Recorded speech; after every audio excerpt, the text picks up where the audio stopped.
We may act sophisticated and worldly, but I believe we feel safest when we go inside ourselves and find home. A place where we belong, and maybe the only place we really do.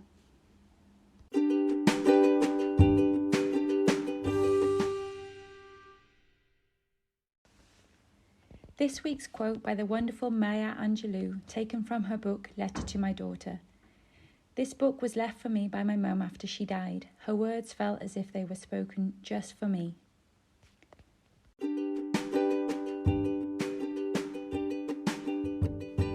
Hello and welcome to Mindfully Thrive. This week is all about sharing your truth. I'll be sharing my experience on finding my voice, and we will open up the question of what it means to speak our truth. And we will find out 5 simple ways we can stay in our truth as we interact with others. Perhaps you will also begin to find the courage to use your voice.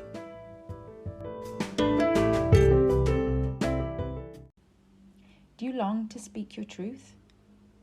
Do you feel like you have something of importance, a message to share with the world? We all have a purpose, a reason for being. Are you living yours? Speaking your truth has been showing up as little messages for me this week. And the reason I've decided to share my thoughts on the topic is because podcasting is basically you talking about your experiences. And so speaking your truth can help others while helping us feel more connected, allowing us to create a space of oneness and community. This space is not about being right. My friends and family know that I'm not all that opinionated. I don't feel the need to put my opinions on others. However, I do love my view of the world. I believe we are all connected and one with the universe. Cliché, I know, but this is my truth. It is these ideas I share with my girls. In such a busy world, the importance of speaking the truth has never been more meaningful. As human beings, we are so bombarded by gossip, loud noises, and messages about how we should be living our lives. It's no wonder many of us become overwhelmed and get confused about what we really want to say to each other. I never regarded myself as a good communicator when I was younger. I never felt confident in my bilingual upbringing. I always felt like I lacked knowledge, vocab, and quite frankly, a strong enough opinion. I opted to sit on the sidelines for fear of looking stupid or offending someone. Plus, I never really felt it necessary to say what I really thought. I didn't think my opinion was valid. Once I began to bring my awareness to the concept of speaking the truth to those around me, at first it felt uncomfortable. Telling people what I really thought. Was it necessary? The Master's Diploma in Coaching and Emotional Intelligence I did over the last couple of years gave me the confidence in my own opinions. My ideas had resonance, and I began to gain a sense of self-worth. I began to notice there are many times I make a conscious choice not to share my opinion, not because I don't feel like it's worthy of being heard, but because the people around the table are not actually listening. It's their own opinion that they want to hear, not the opinions of others. It's on these occasions I just save my energy, smile, and sometimes leave the room. When we become really quiet, we can feel our truth. It definitely is a process that requires practice and commitment to one's own personal growth. It can only come from within you. Not sharing your truth can show up in many different ways, perhaps by not saying what you really are thinking. Maybe saying yes instead of really wanting to say no. I know from experience that this can lead to resentment in the moment of having to do the thing you agreed to. We can start by giving ourselves permission to be honest. That might mean we have to sit in silence until we know what honesty looks like. Perhaps just not speaking at all in certain situations. It can oftentimes lead to a feeling of suffocation, as if you're living in a box or feeling trapped. When we are surrounded by all the noise or spending time in the company of the same people, often opinionated or vocal, we can lose sight of ourselves. The opinions of others can lead us to forget our own truth, what we believe and what we think. So how do we begin to find ourselves again? Well, by spending some time alone in contemplation, perhaps rooting back to yourself as a child, what you were like as a kid. Where did you find the pockets of joy? What brought you happiness? How did you spend your time? Gently becoming connected with that inner child again can bring us just enough courage to begin to take forward action. The truth is, this podcast grew out of me spending a week at Christmas transfixed on a pair of knitting needles. Teaching myself a new skill with all its flaws and imperfections gave me the courage and reminder that I'm capable of trying new things. I am capable of doing so badly, and that's okay. It taught me to be okay with my desire to learn new skills, to do something totally outside of what my family are used to seeing me doing, to take a sidestep and adjust what I do with my time, reminded myself about who I am, essentially a truth of me I had forgotten or lost along the way. During those moments of knitting, it took me to a place like meditation does. I got really quiet and focused. You can do this by getting out in nature also, going for a walk. It gives you the space and the silence to hear your own thoughts, question them, as they may be revealing your own truth to you. We just have to learn to listen. As I mentioned earlier, your own truth will come through as feelings.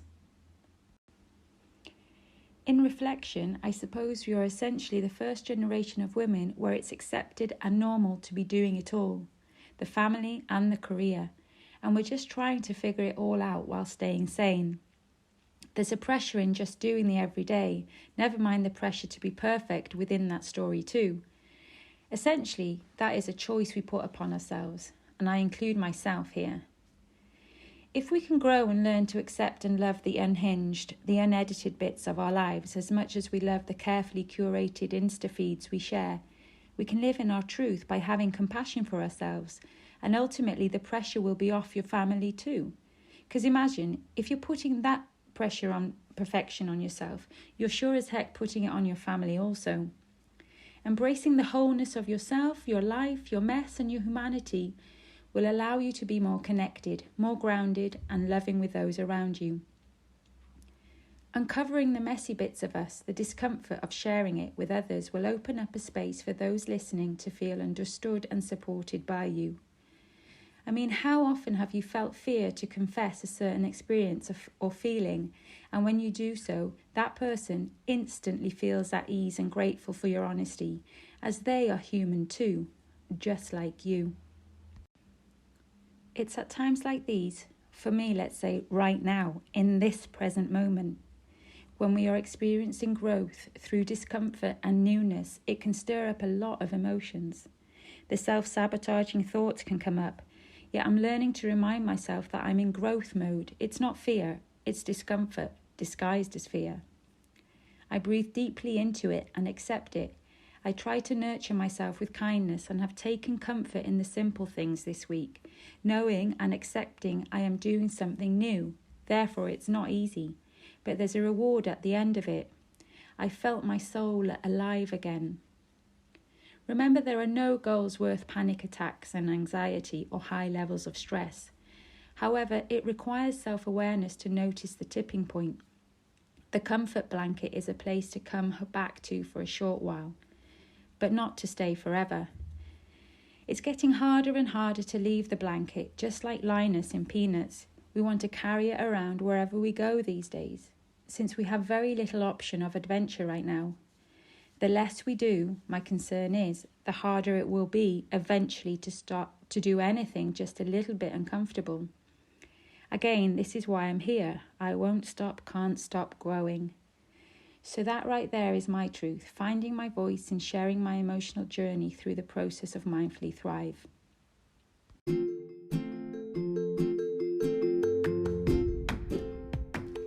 INSPO pause. That time in the show where we take a pause and share some inspiration that I've been having throughout this week. So I've been reading Don Miguel Ruiz, The Four Agreements. Again, this book offers a code of conduct based on the ancient Toltec wisdom that advocates freedom from self-limiting beliefs that may be causing suffering and limitation in a person's life. Currently watching Schitt's Creek, all about inclusivity, speaking your truth, and just a lovely, fun, feel-good series. I cannot recommend it enough. It has made me laugh out loud, made me cry. I just can't get enough of it. Currently listening to The Self-Care Club with Lauren and Nicole. It's really, really fun. Important conversations about prioritising ourselves as they trial different self-care practices each week. Currently following Joya Yui, her self-practice yoga guide and all things chakras, which has been really helping me find my voice by balancing my throat chakra. She gives loads of coaching tools and yoga postures for specific areas of your body that may be out of alignment, so be sure to check her out. And I'm currently using the Insight Timer app for my 15 minutes of meditation in the mornings.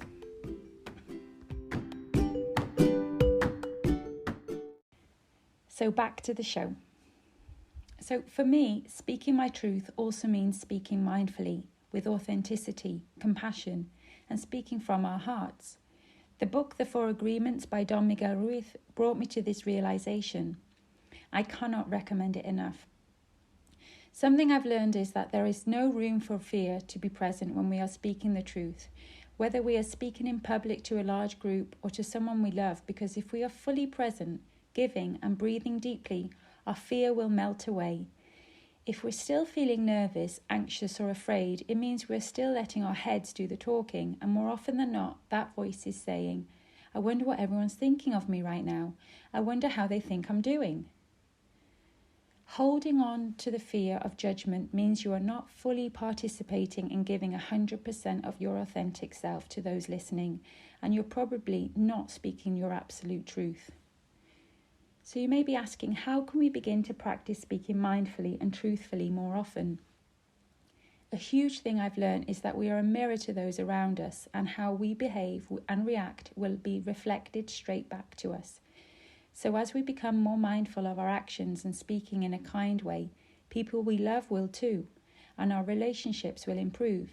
So the next time you go to reply to a comment, or you can feel an argument coming on, if something hasn't worked out, ask yourself instead, is a period of silence needed?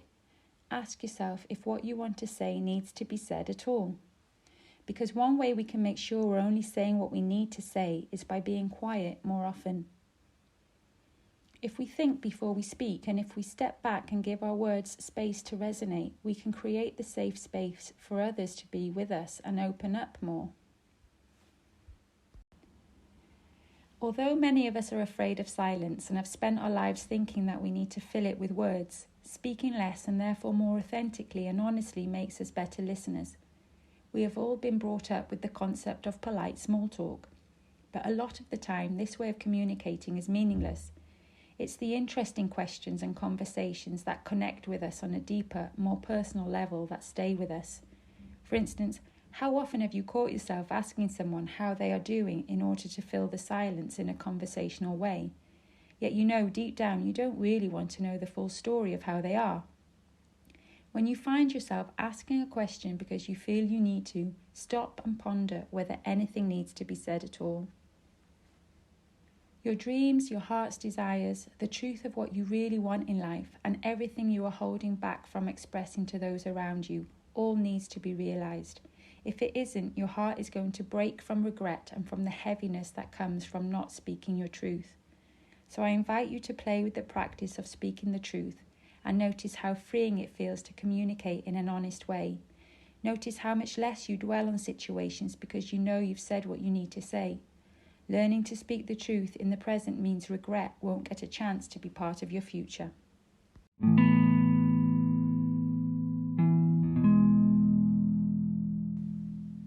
Pause button.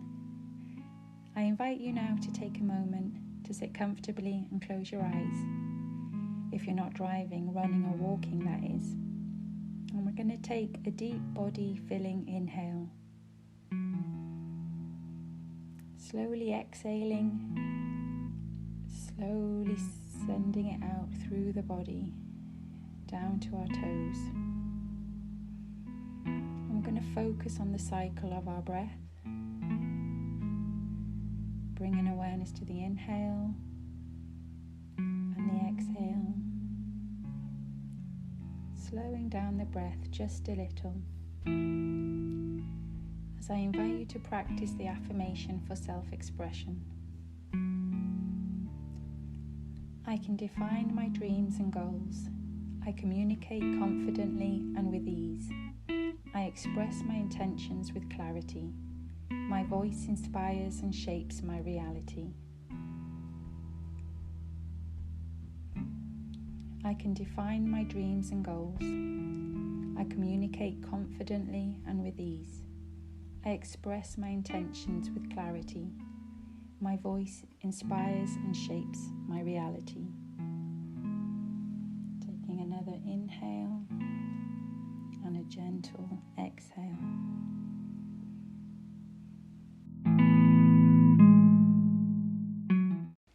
So as you get notebooks at the ready, I would just like to give a shout out to Joya Evie for sharing with us that affirmation today. And here are 5 simple practices that will help you lean into speaking your truth this week. Number 1, quiet the mind. Find some quiet, free yourself from all the noise. That's what Netflix is good for. When the rest of the house is quiet, use the time for you. Practice getting comfortable in the silence. Sneak off for 10 minutes, grab a notebook and a pen. Sit in silence for 5 of your 10 minutes, and then the next 5 jot down any thoughts that came up during that silence. Don't judge your thoughts, just get them down. Writing them out will begin the process of self-reflection, and your self-awareness skills will strengthen. Write it down. Number 2. Write down your dreams and visions for your future. Perhaps share them with your dictaphone alone. After writing them out until you feel confident in who is worthy of listening to them. I have learnt the hard way and I still trip myself up. Sharing too soon to the wrong people will hold you back from speaking your truth. It takes strength of character to ignore the reactions from loved ones that we may not have been expecting. It's hard to keep going with the same excitement and enthusiasm of dreams and goals if we have experienced a negative response. Sharing your vision is personal to you. It's your truth and it's yours alone, but everyone has an opinion. If you're not ready for it, don't share it.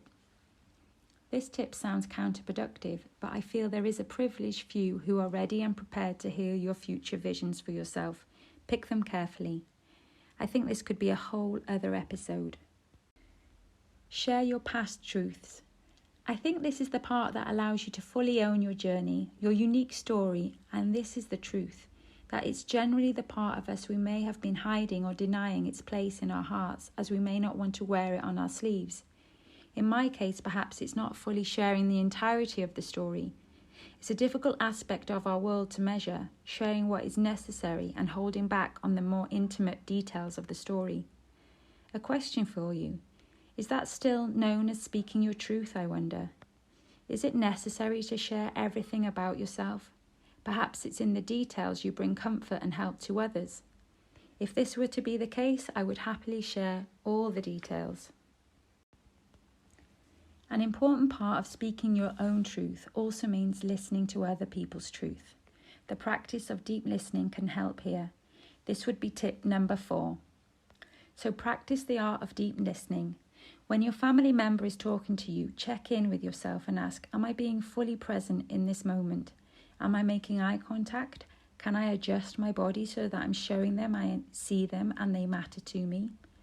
The more we model this behaviour with our loved ones, the more likely we are to receive it in return. No is a full sentence. Tip number 5. Although my kids will tell you I'm the first to always say no, it's not entirely true, just with sugary treats. I tend to over-agree to do so many things that by the end of the day I feel depleted. Like the battery died just shy of half an hour before the kids' bedtime. I notice myself getting grouchy, a short fuse, and so on. I decide to take 20-minute sessions to reboot my brain. Silent moments in the day, a lie down or a meditation. Speak the truth about my boundaries and my needs shows me I love and respect myself over all else when necessary. What I've found over the last week since beginning this journey in podcasting is that as I delve into the idea of being authentic, it's becoming more and more important to me. I feel my soul became a little bit stronger. I trust myself a little more. It feels like I'm taking up a little more space in the world. I'm leaning into baby steps of navigating what it means to become authentically me. By learning to find my voice and speak my truth, learning to take the first steps as I begin to discover what that really means, what it really means to be authentic. I would love to hear more from you and what you feel authenticity looks like from your perspective. What is it you would like to speak about? What gifts do you have to share with the world?